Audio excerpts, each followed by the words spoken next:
Puan pengacara majlis, Puan Hajar Syarina Syafi'i. Semangat betul jeku pengacara kita. Yang berbahagia Guru Besar Cemerlang SK Seri Manjung, Puan Nur Ahnia. Yang saya hormati Yang di-Ketua PIBG dan juga pegawai dari Pejabat Pelajaran Daerah Manjung, dan Cikgu Adnan, penolong kanan, guru saya Cikgu Rashidah, dan juga ibu bapa, adik-adik, saudara-saudari yang saya hormati sekalian. Selamat sejahtera, salam satu Malaysia, salam My Wonderful Lumut. Terlebih dahulu saya ingin ucapkan terima kasih kepada pihak sekolah dan juga YDP PIBG kerana tidak meninggalkan saya. Tiap-tiap tahun tentu akan menghubungi saya, memberi peluang kepada saya untuk datang ke SK Seri Manjung lagi. Jadi saya rasa amat bangga kerana selama ini saya tahu SK Seri Manjung merupakan sebuah sekolah yang melahirkan paling banyak murid cemerlang. Itu sebabnya guru besar pun cemerlang. Jadi SK Seri Manjung excellent lagi. Jadi tuan-tuan dan puan, itu adalah hasrat kita semua, impian kita semua yang perlu kita kecapi untuk memastikan anak-anak kita berjaya. Apabila tadi saya datang dari SK St. Francis dalam program yang sama, saya lihat wajah-wajah anak-anak kita, adik-adik kita yang begitu bersemangat. Dan juga sebelum ini, di sepanjang tempoh perayaan ini, mereka membawa kad untuk membungkus derma. Dan saya difahamkan ada banyak adik-adik kita di kalangan adik-adik kita yang berjaya membungkus lebih daripada RM300. Itu adalah satu tanda penghormatan kepada sekolah. Dan bagi saya, untuk menghadiri program di SK Seri Manjung, itu adalah satu penghormatan yang sangat besar bagi diri saya. Kerana sekolah inilah yang saya selalu datang, yang saya selalu bersama. Dan yang paling penting sekali, sekolah inilah yang saya sentiasa berhasrat untuk melihat anak-anak kita yang boleh berjaya pada masa depan nanti. Untuk makluman tuan-tuan dan puan, sebenarnya kita hari ini rasa amat bertuah kerana di atas bumi yang kita pijak ini, kita masih boleh beraya bersama, kita boleh buat senaman aerobik bersama. Tetapi di negara-negara lain, jarangnya ada sekolah ataupun persatuan PIBG di negara lain kerana tidak dibenarkan. Kerana hanya kerajaan sahaja yang boleh mengadakan program untuk sekolah-sekolah. Tapi di Malaysia kita diberikan kebebasan untuk mengadakan program-program yang boleh memanfaatkan adik-adik kita. Dan yang paling penting sekali tuan-tuan dan puan, program-program ni sebenarnya akan membantu kita merapatkan silaturahim antara ibu bapa, guru dan juga murid-murid kita. Jadi untuk maklumat tuan-tuan dan puan, kalau hari ini kita tengok adik-adik kita yang berada di depan kita, tuan-tuan dan puan, cuba kita fikir apa yang akan berlaku kepada mereka pada tahun 2050 nanti. Kita tentu capai wawasan 2020 menjadi sebuah negara yang maju, yang berpendapatan tinggi. Tetapi apa yang akan jadi kepada anak-anak kita? Tuan-tuan dan puan, pada tahun 2050 cabaran adalah sangat-sangat besar. Di mana cabaran tu adalah pihak-pihak tertentu akan cuba memisahkan kita. Dia akan cuba menjadikan kita seperti robot yang bergerak secara solo. Tapi hari ini di Malaysia kita amat bertuah kerana kita hadir program bersama, kita pergi jamaah raya bersama. Di mana di negara-negara lain, khususnya di negara-negara Islam pun, kita lihat sepanjang Syawal ni mereka jarangnya mengadakan jamaah hari raya kerana itu bukan budaya mereka. Ini adalah budaya kita, tradisi kita. Sempena dengan perayaan Aidilfitri, sempena dengan perayaan Deepawali, sempena dengan perayaan Tahun Baru Cina dan juga Christmas, tuan-tuan dan puan. kita menghadiri pelbagai rumah terbuka jamaah raya yang diadakan. Tapi pada tahun 2050, adakah anak-anak kita masih ada peluang seperti ini, tuan-tuan dan puan-puan? Saya tidak pasti di kalangan kita, kalau panjang umur, kita boleh melihat lagi cucu kita pada tahun 2050. Tetapi apa yang kita pasti hari ini adalah kita mesti teruskan perjuangan kita. Perjuangan kita sebagai warga pendidik untuk membela, untuk mendidik, mengasuh, menyampaikan ilmu dan kemahiran kepada anak-anak kita. Kerana saya pasti pada tahun 2050 nanti, mereka lah yang masih hidup, yang masih kekal di atas bumi ini, tuan-tuan dan puan-puan. Tapi pada masa itu, seperti mana saya katakan tadi, cabaran adalah sangat besar sekali.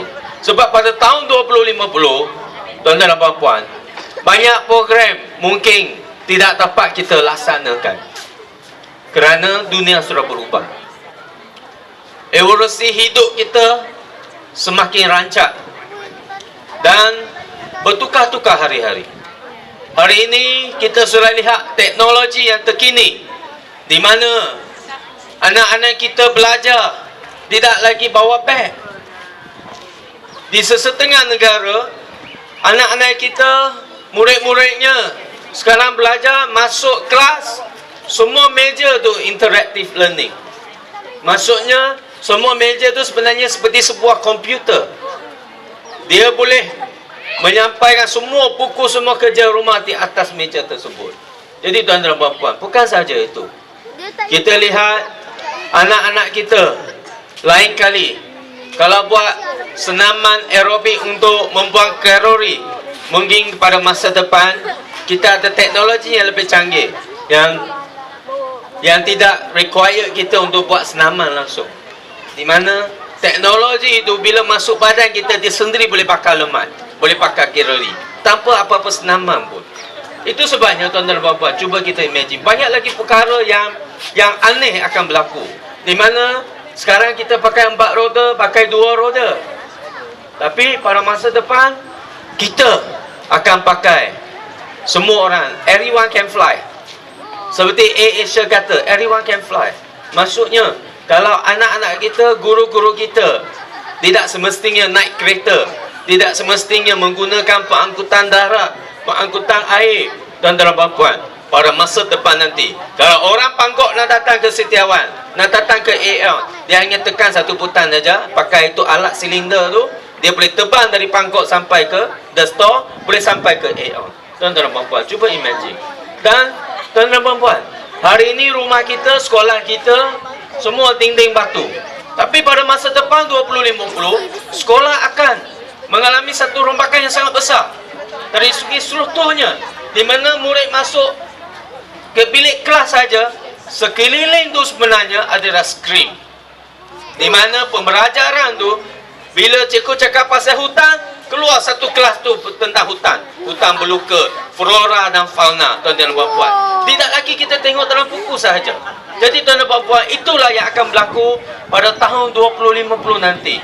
Itu sebabnya tuan-tuan dan puan-puan, kita perlu pastikan anak-anak kita memperolehi segala kemahiran, segala pengetahuan, dan paling penting sekali menjadikan mereka sebagai mereka cipta.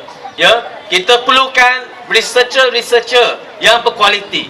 Kita perlukan otak-otak yang berinovasi, yang boleh membantu Malaysia mewujudkan produk-produk yang lebih canggih daripada produk yang saya sebutkan tadi. Kerana itulah yang akan menjadi keuntungan untuk organisasi yang tertentu. Jadi tuan-tuan dan puan-puan, itulah yang saya ingin sampaikan kepada tuan-tuan dan puan-puan. Saya harap PIBG akan terus kekal, terus membantu pihak sekolah. Kerana saya tahu di tempat-tempat lain PIBG mungkinnya tidak berfungsi, seperti di Kuala Lumpur, di Selangor, masing-masing sibuk, masing-masing takut dengan kesesakan lalu lintas. Jadi mereka tidak mau keluar dari rumah, mereka biar anak pergi, dan mereka tidak menyertai program PIBG. Tapi di tempat kita, di dalam kawasan Parlimen Lumut, Saya amat bersyukur kerana ibu bapa memainkan peranan yang sangat penting.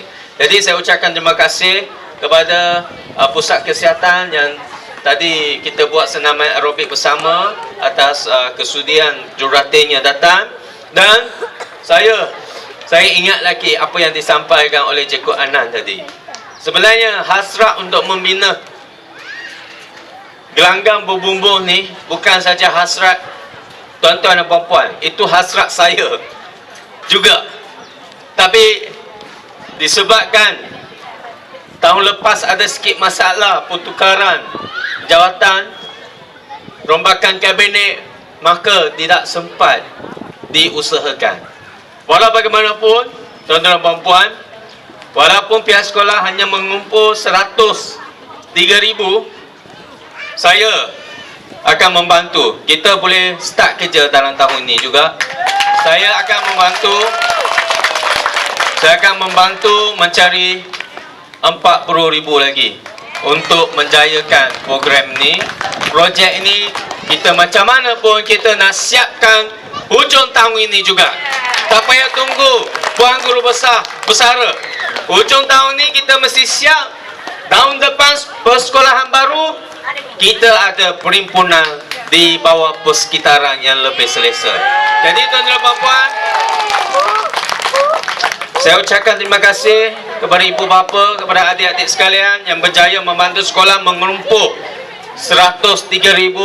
Tapi jangan henti usaha ini, kerana seperti mana saya katakan, infra sekolah ini akan mengalami perubahan dan kemajuan dari masa ke masa. Itu sebabnya modal masih diperlukan, suntikan wang masih diperlukan, dan juga tenaga daripada ibu bapa juga diperlukan. Jadi saya harap kita semua akan terus membantu SK Seri Manjung kekal excellent dalam daerah dan juga dalam negeri Perak. Dengan ini, saya dengan sukacitanya merasmikan program penutupan Senang Robit Tom dan juga sambutan Hari Raya Aidilfitri Anjuran PIBG SK Seri Manjung bagi tahun 2017. Sekian, terima kasih.